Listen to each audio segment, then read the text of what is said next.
আসসালামু আলাইকুম, সবাই কেমন আছেন? আশা করি সবাই ভালো আছেন। আজকে আপনাদের জন্য নতুন একটি ভিডিও নিয়ে চলে আসলাম। আজকে আপনাদের দেখাবো আমার গ্রামে একটি মাদ্রাসা তৈরি হচ্ছে, তো ওইখানে আমরা একটু কাজ করে তাদের সাহায্য করব। তো সকাল সকাল আমার বন্ধুর বাড়ির সামনে চলে আসলাম আমার বন্ধুকে নিতে। আমার বন্ধু সহ আমার সাথে যাবে ওইখানে কাজ করে তাদের একটু সাহায্য করতে। যেহেতু এটি একটি আল্লাহর ঘর, মাদ্রাসাটা কারোর তো ব্যক্তিগত সম্পদ না, এটা সবারই। এজন্যই আমি আর আমার বন্ধু রওনা দিলাম সকাল সকাল মাদ্রাসার ওইখানে কাজের উদ্দেশ্যে। তো আমার আরও বন্ধু ছিল, তাদেরও ফোন দিয়ে আমি জানাই দিলাম যে তোরা সব মাদ্রাসার ওইখানে চলে আয়, আমরা একটু কাজ করে তাদের সাহায্য করব। তো আমরা ওইখানে এসে দেখছি এখানে কেউই আসেনি।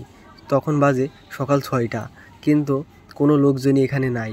আমি আর আমার বন্ধু এখানে হাসিব, পিন্টু আর একটি বন্ধু সহ আছে এখানে।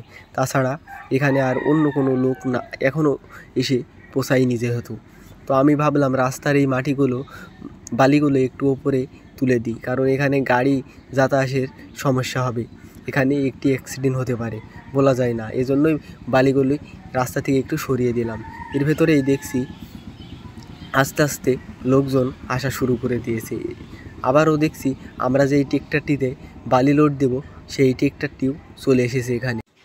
আমরা যেই গাড়িটিতে বালি লোড দিব সেই গাড়িটি এখানে চলে এসেছে, কিন্তু সবাই এসে এখন এখানে পৌঁছাতে পারেনি।